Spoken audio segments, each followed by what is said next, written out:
नमस्कार। दिन भर की बड़ी खबरों में आपका स्वागत है। मैं हूं आपके साथ श्रिया। रुक करते हैं आज की बड़ी खबरों की ओर।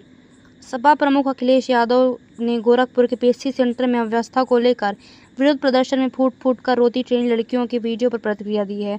यादव ने कहा, ना बिजली है, ना पानी, ना गरिमापूर्ण स्नानालय। जब मुख्य नगरी का ये हाल है तो शेष का क्या कहना। नारी वंदना भाजपा का जुमला है। पानी मांगने पर गालियां दी जाती हैं, ट्रेन लड़कियों का एक बड़ा आरोप सामने आया है। साथ ही यहीं एक बड़ी खबर, मध्य प्रदेश कर्मचारी चयन मंडल ने फिजियोथेरेपिस्ट समेत पैरामेडिकल के 752 पदों पर भर्ती निकाली है। भर्ती के लिए ऑनलाइन आवेदन प्रक्रिया 28 जुलाई से शुरू होगी और इसकी अंतिम तिथि 11 अगस्त है। भर्ती की परीक्षा शुरू होने की संभावित तारीख 27 सितंबर है। इसमें फिजियोथेरेपिस्ट के पद पर चयनित उम्मीदवारों को 36,200 से लेकर 1,14,800 रुपये तक सैलरी मिलेगी। लोकसभा में राष्ट्रीय खेल प्रशासन विधेयक पेश हुआ है, जिसके तहत केंद्र सरकार को असाधारण परिस्थितियों में भारतीय टीमों और व्यक्तिगत खिलाड़ियों की अंतर्राष्ट्रीय भागीदारी पर उचित रोक लगाने का अधिकार होगा। खेल विधेयक में राष्ट्रीय हित में निर्देश जारी करने और रोक लगाने की शक्ति संबंधी धारा शामिल की गई है। इसका उद्देश्य खेल संघों का बेहतर संचालन है। पटना में बिहार विधानसभा का घेराव करने की कोशिश कर रहे जन सुराज पार्टी के कार्यकर्ताओं पर लाठीचार्ज के दौरान पुलिस पर गुस्सा होते पार्टी के संस्थापक प्रशांत किशोर का वीडियो ऑनलाइन वायरल हो रहा है। उन्होंने धक्का मुक्की कर रहे पुलिसकर्मियों से कहा, ए इधर आ, इतना दम है कि लाठी चलाओगे, जनता पर लाठी चलाओगे, मारो लाठी। यहीं एक दूसरी बड़ी खबर, माइक्रो फाइनेंस सेक्टर की कंपनी क्रेडिट एक्सेस ग्रामीण के शेयरों में बुधवार को 6% तक की तेजी देखने को मिली, जिसके बाद यह शेयर अपने 52 वीक हाई पर पहुंच गया। जून तिमाही में क्रेडिट एक्सेस ग्रामीण में 60.2 करोड़ रुपए का नेट प्रॉफिट दर्ज किया, जो सालाना आधार पर 84.9% कम है। हालांकि इस दौरान कंपनी का pre provision operating profit 653 crore रुपए रहा है। पेरेंटिंग कोच संदीप ने पेरेंटिंग की कुछ सबसे बड़ी गलतियां बताई हैं। उन्होंने कहा, हम बच्चों को बदलना चाहते हैं लेकिन खुद को नहीं चाहते हैं कि बच्चा शांत रहे, लेकिन खुद को हर वक्त चिल्लाते रहते हैं। उन्होंने कहा, हम चाहते हैं कि बच्चा मोबाइल ना चलाए लेकिन खुद हर वक्त स्क्रीन पर रहते हैं और बच्चों को समझने की कोशिश नहीं करते हैं। साथ ही एक बड़ी खबर आ रही, मुंबई में एक 12 वर्षीय बच्चे ने गलती से खिलौना समझकर असली पिस्तौल से गोली चला दी। घटना में कोई घायल नहीं हुआ, लेकिन इसके बाद एक महिला अपराधी का राज खुल गया। दरअसल जिस पिस्तौल से गोली चली वह 42 वर्षीय संगीता की थी, जिसके खिलाफ लूटपाट और हफ्ता वसूली जैसे मामले दर्ज हैं। पुलिस ने आरोपी को गिरफ्तार कर लिया है। यूपी में हत्या के प्रयास के आरोप में कानपुर की जेल में बंद एक अपराधी की जमानत पर रिहा होने के बाद जमकर जश्न मनाया गया है।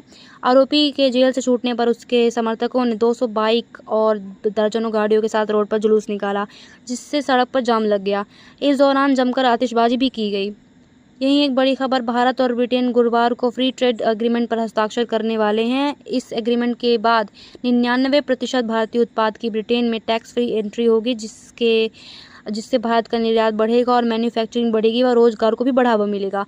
इसके अलावा एफटीए के बाद भारतीय शेफ, योग प्रशिक्षक, संगीतकार और अन्य प्रोफेशनल्स को भी ब्रिटेन में अस्थायी वीज़ा एक्सेस मिलेगा। यहीं एक बड़ी खबर खेल जगत से, महिला वनडे क्रिकेट में भारत की ओर से स्मृति मानधना ने आयरलैंड के खिलाफ सबसे तेज 70 गेंदों में शतक जड़ा है। दूसरे और तीसरे स्थान पर हरमनप्रीत कौर हैं, जिन्होंने इंग्लैंड और दक्षिण अफ्रीका के खिलाफ क्रमशः 82 और 87 गेंदों में शतक जड़ा है। वहीं जेमिमा रॉड्रिक्स ने आयरलैंड के खिलाफ 89 गेंदों में शतक लगाया है। डीडीए अगले महीने प्रीमियम हाउसिंग योजना 2025 लॉन्च करेगा, जिसमें 250 फ्लैट्स और पार्किंग की ई नीलामी होगी। ये फ्लैट्स वसंत कुंज, जसोला, पीतमपुरा व रोहिणी सहित अन्य जगहों पर मिलेंगे। इनका रिजर्व प्राइस HIG के लिए 1.54 करोड़ से लेकर 2.54 करोड़ रुपए है। MIG के लिए 60 लाख से लेकर 1.5 करोड़ रुपए हैं और LIG के लिए 39 लाख से लेकर 54 लाख रुपए रखा गया है। यहीं एक दूसरी बड़ी खबर, इमरजेंसी कोटा रेलवे की विशेष व्यवस्था है, जिसके तहत ट्रेनों की कुछ सीटें आखिरी समय की ज़रूरी यात्राओं के लिए आरक्षित रखी जाती हैं। ये सीटें वरीयता क्रम के आधार पर केंद्रीय मंत्री, सांसद, न्यायाधीश जैसे पदों पर मौजूद लोगों को मिल सकती है। इसके अलावा मेडिकल इमरजेंसी जैसी परिस्थितियों में भी दस्तावेजों के आधार पर मंजूरी मिलती है। यहीं एक दूसरी बड़ी खबर मुंबई से, मुंबई आतंकी हमले के मास्टरमाइंड तहव्वुर राणा के खिलाफ NIA ने दिल्ली के पटियाला हाउस कोर्ट में सप्लीमेंट्री चार्जशीट दाखिल की है। चार्जशीट ने NIA के राणा पर भारत के खिलाफ युद्ध छेड़ने, मुंबई आतंकी हमले जैसे आरोप लगाए हैं। गौरतलब है कि 10 अप्रैल को तहव्वुर राणा को अमेरिका से प्रत्यर्पण करके भारत लाया गया था। रिपोर्ट्स के मुताबिक स्वास्थ्य कारणों का हवाला देते हुए उपराष्ट्रपति पद से इस्तीफा देने वाले जगदीप धनखड़ जल्द ही उपराष्ट्रपति आवास खाली कर देंगे और उन्होंने सोमवार रात को इस्तीफा देने के तुरंत बाद पैकिंग शुरू कर दी थी। बकौल रिपोर्ट्स धनखड़ ने शरद पवार और संजय राउत समेत कई विपक्षी नेताओं का अपॉइंटमेंट का अनुरोध ठुकरा दिया है। IANS से बातचीत में विपक्ष आपसी सहमत से चुनाव का बहिष्कार करने का निर्णय ले सकता है। सवाल पर RJD नेता तेजस्वी यादव ने कहा, हो सकता है, इस पर चर्चा हो सकती है। उन्होंने कहा, देखेंगे जनता क्या चाहती है, वह सबकी राय क्या है। प्रदेश में विशेष गहन पुनरीक्षण में अनियमितताओं का आरोप लगाने के बीच उन्होंने यह बयान दिया। दिल्ली पुलिस ने करोल बाग के एक शोरूम से 4 किलोग्राम सोना लेकर भागने वाले कर्मचारी को गिरफ्तार कर लिया है। पुलिस ने कहा, आरोपी करीब 12 साल से उसी दुकान में काम कर रहा था और उस पर 70 से लेकर 80 किलो सोने की स्टॉक की जिम्मेदारी थी। शोरूम में ऑडिट करवाए जाने के बाद इस मामले का खुलासा हुआ था। GNG इलेक्ट्रॉनिक्स के IPO के खुलने के बाद पहले ही दिन 9 गुना अधिक सब्सक्रिप्शन मिल गया है। मनी कंट्रोल के अनुसार IPO पहले ही घंटे में पूरी तरह सब्सक्राइब हो गया था। इन्वेस्टर गेन के अनुसार ग्रे मार्केट में GNG इलेक्ट्रॉनिक्स के शेयर 44.30% के प्रीमियम पर थे, जिसका मतलब है कि इसके शेयर 330 से लेकर 342 रुपये पर लिस्ट हो सकते हैं। यहीं एक बड़ी खबर, उत्तराखंड पुलिस ने एक वीडियो शेयर कर X पर लिखा है कि हरिद्वार में गंगा के तेज बहाव में स्टार कबड्डी खिलाड़ी दीपक हुड्डा फंस गए थे, जिन्हें पुलिस की टीम ने रेस्क्यू कर लिया है। हालांकि हुड्डा ने हरिद्वार की यात्रा का खंडन कर कहा, मैं तो रोहतक में हूं, जो वीडियो दिखाया जा रहा है वह मेरा नहीं है। कंप्लीट सर्कल कैपिटल के आदित्य कोंडावर ने एक लिंक्डइन पोस्ट में दावा किया है कि 8 से 9% EMI पर फ्लैट खरीदना और उसे 4 से 3% की रिटर्न के लिए किराए पर लगाना पर्सनल फाइनेंस से जुड़ी सबसे बड़ी गलती है। उन्होंने कहा, यह रियल एस्टेट निवेश का जाल है। बेहतर होगा कि वित्तीय संपत्तियां खरीदकर उस पर रिटर्न कमाया जाए। आधार डेटाबेस को आधारित भारतीय विशिष्ट पहचान प्राधिकरण नियंत्रित करता है। सरकार डेटाबेस का इस्तेमाल पहचान की पुष्टि, डुप्लीकेट फर्जी लाभार्थियों को रोकने, डेटा लिंक करने और जनसंख्या योजना विश्लेषण के लिए कर सकती है। वहीं कई बार आधार डेटाबेस लीक की खबरें सामने आई हैं और अगर UIDAI की लापरवाही से डेटा लीक हुआ तो उस पर केस हो सकता है। कोटक महिंद्रा MMC के मैनेजिंग डायरेक्टर नीलेश शाह ने कहा है कि शेयर बाजार में ज़्यादा रिटर्न मिलने की गुंजाइश कम है और लोगों को धैर्य बनाए रखने पर ही फ़ायदा मिलेगा। उन्होंने कहा, अगर क्रिकेट की भाषा में कहे तो T20 मैच अब टेस्ट मैच जैसा बन गया, जहां रन तो बनेंगे लेकिन रन रेट प्रति ओवर कम होता जाएगा।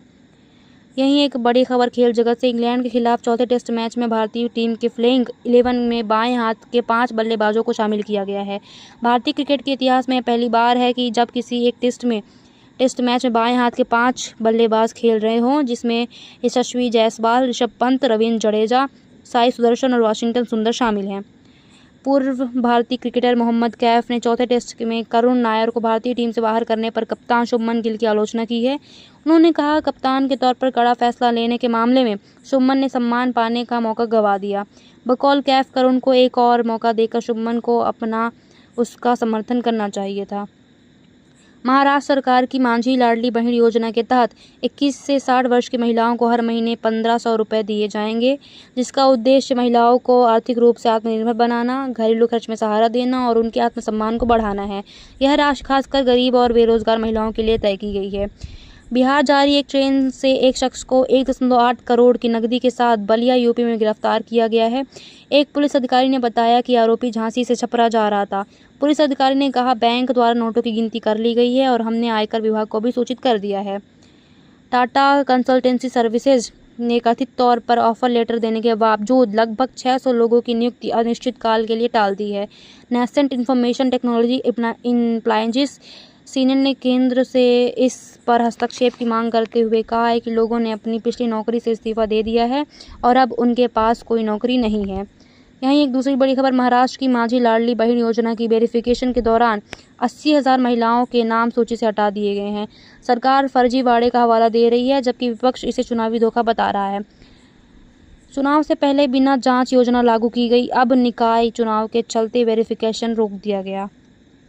केंद्र सरकार फार्मा सेक्टर में इस्तेमाल होने वाले लगभग 10 प्रमुख कच्चे माल, मुख्य रूप से दवा, मध्यवर्ती और सक्रिय दवा सामग्री पर न्यूनतम आयात मूल्य लागू कर सकती है। बकौल रिपोर्ट्स, इसके पीछे सरकार का मकसद देश में फार्मा इंडस्ट्री को मजबूत करना व चीन जैसे देशों से सस्ते आयात पर निर्भरता घटाकर घरेलू उत्पादन को बढ़ावा देना है। यहीं दूसरी खबर, दिल्ली की डिस्क जॉकी वर्णिका कुंडू ने हरियाणा में असिस्टेंट एडवोकेट जनरल विकास बराला की नियुक्ति पर कहा है, किसी को सत्ता के सार्वजनिक पद पर नियुक्त करना केवल एक राजनीतिक निर्णय नहीं है, यह सामाजिक स्तर और सिद्धांतों को दर्शाता है। वर्णिका ने 2017 में बीजेपी नेता सुभाष बराला के बेटे विकास पर यौन उत्पीड़न का आरोप लगाया था। यहीं दूसरी बड़ी खबर, सेंटर फॉर डेवलपमेंट स्टडीज की एक रिपोर्ट के अनुसार भारत दुनिया का तीसरा सबसे बड़ा मोबाइल फ़ोन निर्यातक बन गया है। बकौल रिपोर्ट 2020 में शुरू हुई प्रोडक्ट लिंक्ड इंसेंटिव स्कीम के कारण भारत ने 2024 में $20.5 मिलियन के मोबाइल फ़ोन का निर्यात किया। 2017-18 में यह आंकड़ा $200 मिलियन था और 2024 में 12,500% बढ़ गया है। कोलंबिया यूनिवर्सिटी ने लगभग 80 छात्रों को फिलिस्तीन के समर्थन में प्रदर्शन करने को लेकर दंडित किया है। CUAD के मुताबिक इसमें कुछ छात्रों को निष्कासित कर दिया गया है और कुछ को 3 साल तक के लिए निलंबित कर दिया गया है। CUAD यूनिवर्सिटी से इजरायल संग सभी वित्तीय संबंधों को खत्म करने की मांग को करता आया है। टाटा कंज्यूमर प्रोडक्ट्स ने वित्त वर्ष 2026 की पहली तिमाही अप्रैल से जून 2025 में 334 करोड़ रुपए का नेट प्रॉफिट दर्ज किया है, जो पिछले साल की समान अवधि के 290 करोड़ रुपए के मुनाफे से 15% अधिक है। इसके अलावा टाटा कंज्यूमर प्रोडक्ट्स का रेवेन्यू जून तिमाही में 4